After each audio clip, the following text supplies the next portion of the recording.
Hey everybody, welcome back to my channel. It's Constance the Reader, and today we're going to be talking about all the things I voted 5 stars last year in 2023. So I've broken it down by the month, and we're going to talk about every single thing I voted 5 stars. I went through Goodreads. I double-checked publisher. I should not have any St. Martin Press book on here. Hopefully I didn't miss anything, but I'm very confident that I didn't miss any. It's interesting as I was doing this because there were a few months where I didn't have any 5 stars, but I had ones that stood out to me when I was looking through them, mostly manga. So without further ado, let's get into every month of last year, what the 5 stars were for me. So in January, I read a lot of really good books, but the 3 that were 5 stars for me were The Blood Trials by N.E. Davenport. I listened to that as an audiobook, and I would recommend that format. Although I think any format would be fine, I just really liked that as an audiobook. I think that right off the bat, it started like a punch to the gut. You got a lot of action. I liked the characters. I really enjoyed that story, and I eventually really liked the second book. But that's something we might get to that later on down the line. I also read The Ivory Key by Akshaya Raman. Loved that book. I had that for I think at least a year, and I hadn't read The Ivory Key yet. I also had requested that on NetGalley and I didn't get it. So I was actually really excited how much I ended up liking that book.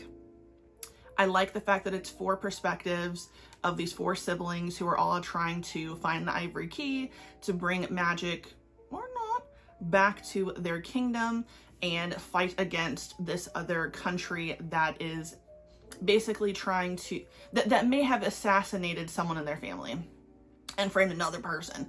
So very dynamic, liked it a lot. I think that I definitely liked some siblings more than others. One of the brothers, could not stand him. I couldn't even stand him in the second book. But in general, I really enjoyed that. Next, I read all 3 volumes of Goodbye My Rose Garden. I loved that manga, okay? I will recommend that over and over and over again. It's very short, but it's sweet and to the point. It's a GL, and I adore it. I will recommend that till I die, okay? I think it was just so freaking good. And I was really happy that I ended up managing to get all 3 volumes because it was hard for a second there. I almost didn't get all 3 of them. And at one point, I think one of the volumes was like on Amazon for like so expensive, and I was like, there's no way I'm gonna find this anywhere else. I didn't get it from Amazon, but that's not the point. It just seemed like I'm not gonna get this thing, but I did. Next up, February, my birthday month, was also my pick for the book club with my mom and my sister, and that was Last Flight by Julie Clark. That's the only book I rated 5 stars that month, which was crazy to me. I couldn't believe that I only had 1 5-star on that month, but I loved that book. So I read that, and it's a dual perspective.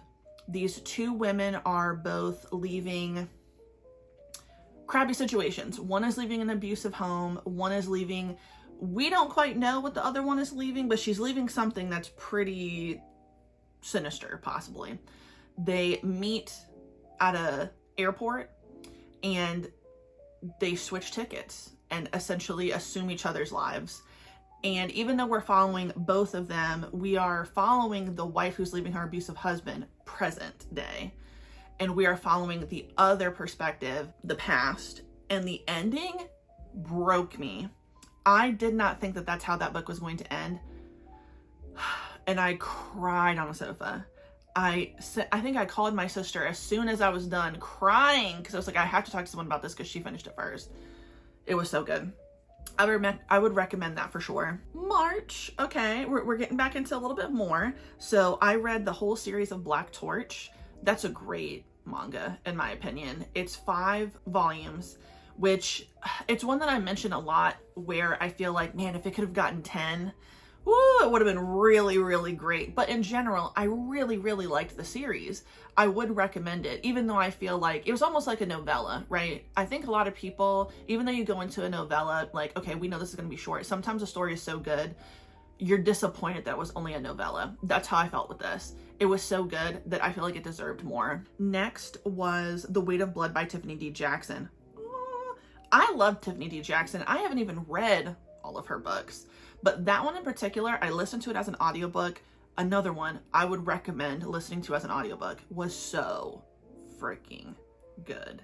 I also really like White Smoke, but I didn't read that last year. I read that the year before. That one had me crying. That one had me crying, but I loved The Weight of Blood. And also I read We Still Here, Pandemic, Policing, Protest, and Possibility by Mark Lamont Hill. I have read all of Mark Lamont Hill's books at this point, I believe. And I've liked all 3 or 4 that I've read. I think it's only been 3. I love Mark Lamont Hill. I would highly suggest reading anything that he's written. I would highly suggest watching the show that he has. I believe he had to go to Al Jazeera. But I really like Mark Lamont Hill personally.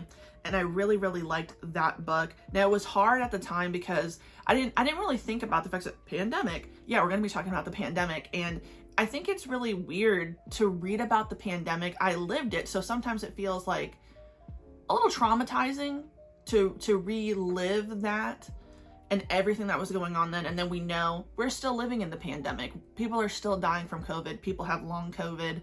So I really, really enjoyed this book, and it was very short. You could finish it in one sitting if you really wanted to.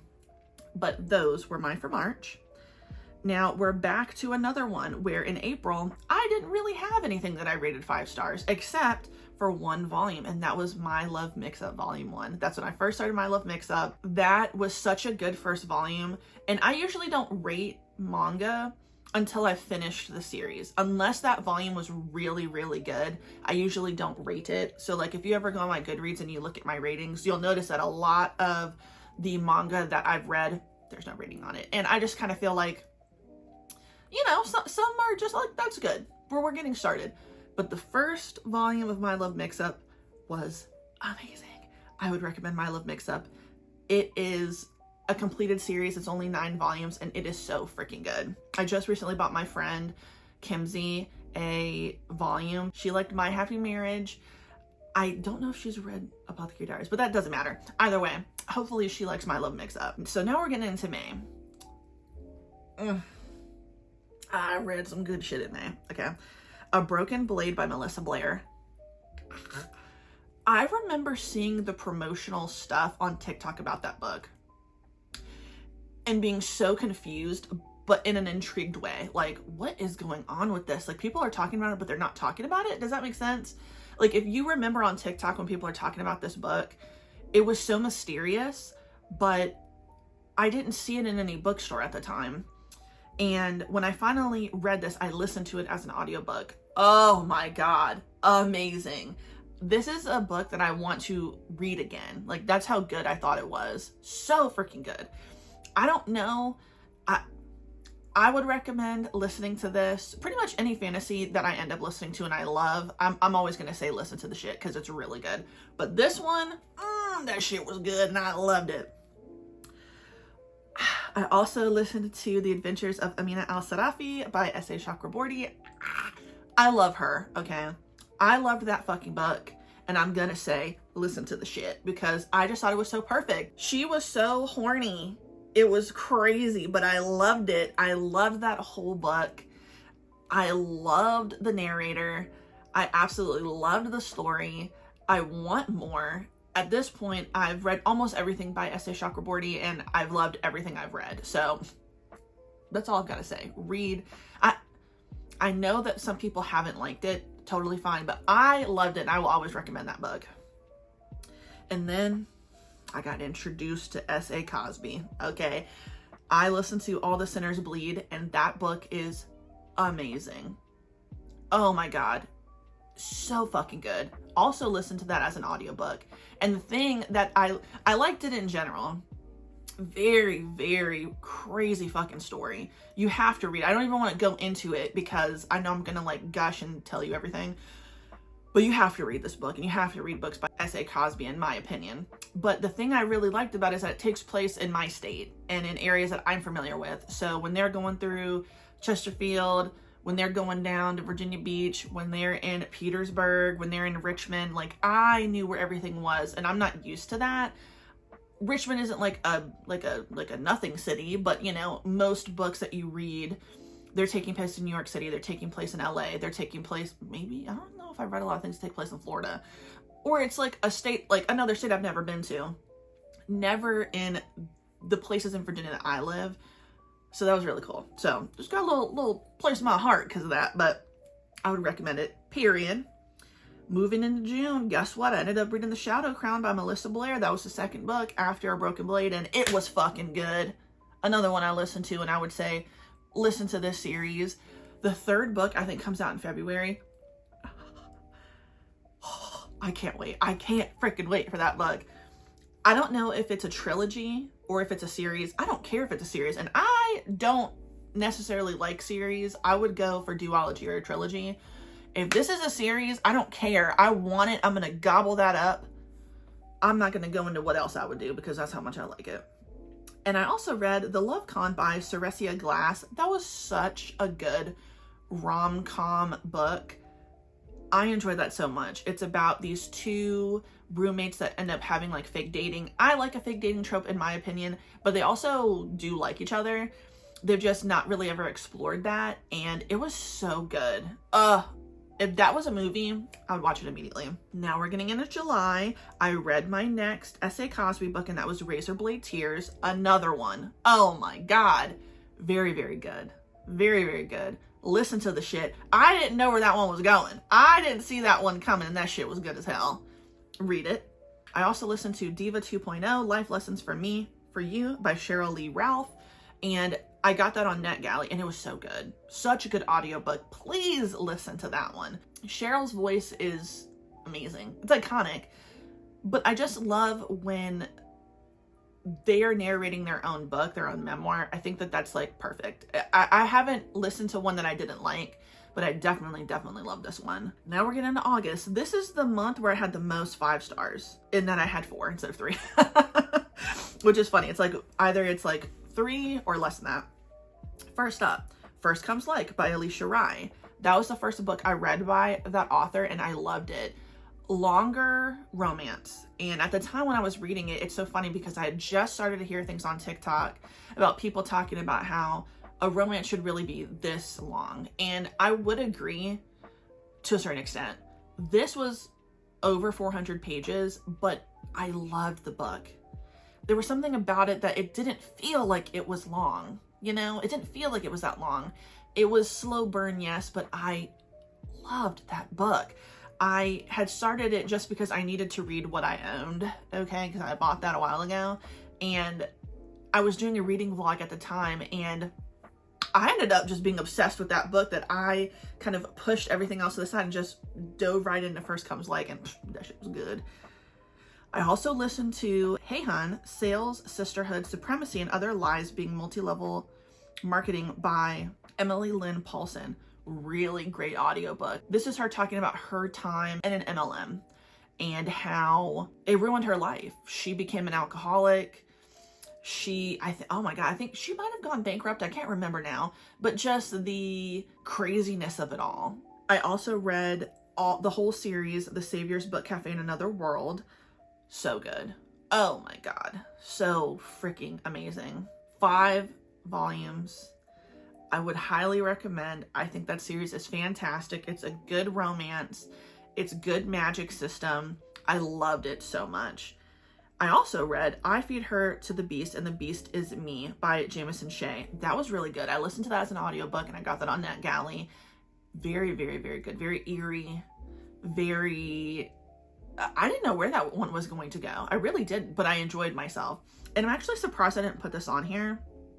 I'm going to do an honorable mention because I had started Apothecary Diaries during this month. I don't think that I rated that first volume, but if I had, I would have rated it 5 stars. And since then, I adore the Apothecary Diaries. I think it is an amazing manga and a fun anime. It's just like perfect, delicious. You need to watch it. September, didn't have a lot going on, but guess what I did read? I read the Impel Down in Paramount War arc for One Piece, and I was broken. Okay, I vlogged myself reading that. I think I screamed out loud. I actually think I screamed out loud when I read that. It was so heartbreaking. One Piece is good. I'm not going to go on my tangent because I do it every time, but One Piece is fucking good, period. Right? Don't let anyone tell you otherwise. It is so fucking fantastic. And that arc was like getting punched, stabbed, slapped, kicked, all in the same spot. It was awful, but so good. October. Don't have as much going on here, but I really loved The Haunted Forest Tour by Jeff Strand. Please listen to that as an audiobook. That was so amazing. It was so funny. It was very, very scary. The monsters are creepy. I liked a little twist that's mixed in there. I would recommend it. I would listen to that again for sure. And I also listened to The Woman in Me by Britney Spears. Now, she did not read her own memoir, but Michelle Williams did, and Michelle Williams did a good job. I really liked that memoir. There's so much stuff I learned about Britney Spears, like more about the conservatorship, more about the way her family treated her, more about, you know, why she may even be the way she is today. And it's so sad. And it sucks because at the end of that book, she says something nice about her husband, who I think she's currently separating from. I don't think that he's a good person, but, you know, hopefully he's not a piece of shit through the divorce if that's still happening, because it's just, she doesn't deserve that. She really doesn't. She did not deserve that whatsoever. All right, now we're getting into November. Women Without Kids by Ruby Warrington. Loved that. I listened to that as an audiobook, and I'm pretty sure I got that on NetGalley. Very, very good. I think that even if you are somebody who does want kids, I think it is always good to see the different side of a perspective, right? So I am someone who doesn't want children, neither does my husband, and part of that is I don't want to experience birth. I am very supportive of my friends who have kids.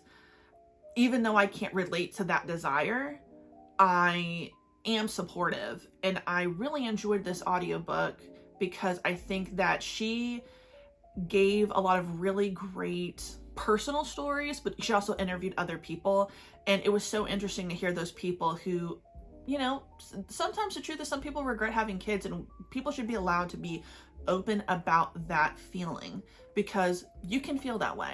Not everybody truly wanted to have children that they have, and I think that you should have a space to be able to express that openly, but that's just me.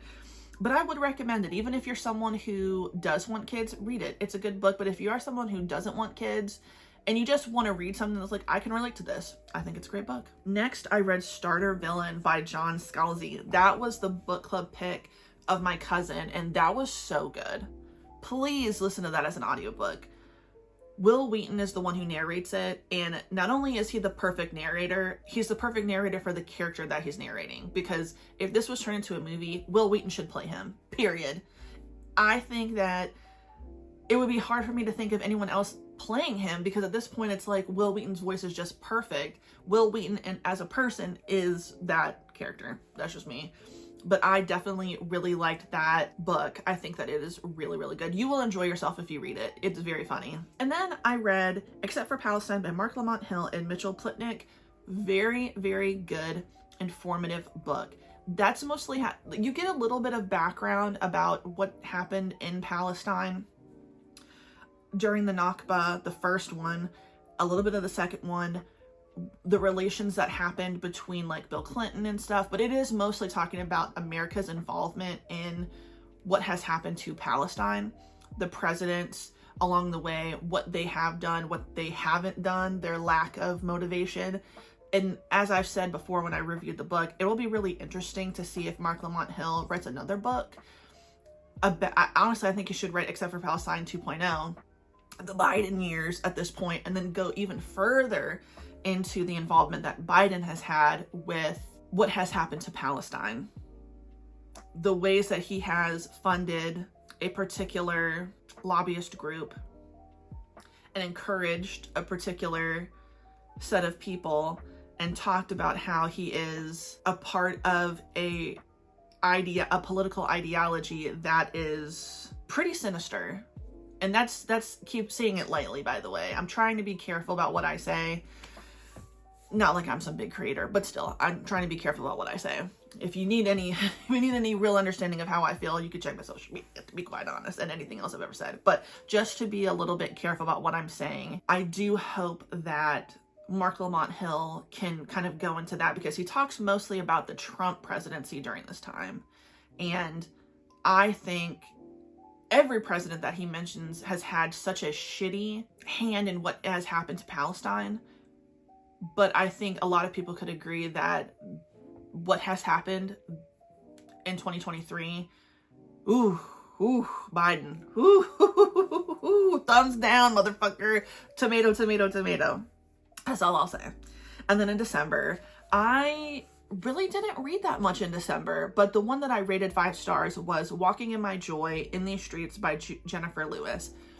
This is another book you need to listen to. Jennifer Lewis has an iconic voice. I feel like anything she writes, you need to listen to her read it, because she is the best one to narrate her own memoir. It was amazing. It was funny. It was also very sad. I didn't know that she had gotten scammed by someone who she was possibly going to marry. That's crazy. She talks about her experience during the pandemic, and it was very sad. But overall, I did have a good reading month in December, but I wasn't reading a lot. I think I only had to read like maybe 15 books. And by the time I realized I was almost at 300 books, I only had to read like 12. So it was mostly manga. I was reading some other things that I didn't finish. So that was the thing about December. I'm finishing some of the books that I started in December, and I'll be talking about them in January. But anyway, that book in particular in December, amazing. So freaking good. I wanted to read it for nonfiction November, but ended up reading it in December, and it's fine. It was totally good. I'm just glad I read it because it was that good. But yes, those, oh yeah, here's my iPad. Those are the books that got 5 stars for me all of last year. Please let me know what you read last year that was a 5-star book for you. If you read any of the books that I talked about, tell me what your rating was. We don't have to agree, but they were 5-star to me. And yeah, I think it was a good reading year. I appreciate you so much. It's a new year. Holy crap, it's the 2nd of January. I have to go to work in a few days, which is disgusting. I hate that for myself. Oh God. But we're trying to be positive. But anyway, thank you for watching my video. If you like the video, please like the video. If you like it, subscribe, hit the notification bell. Follow me on other social media. It's in the description box below. And you have a good day. Goodbye.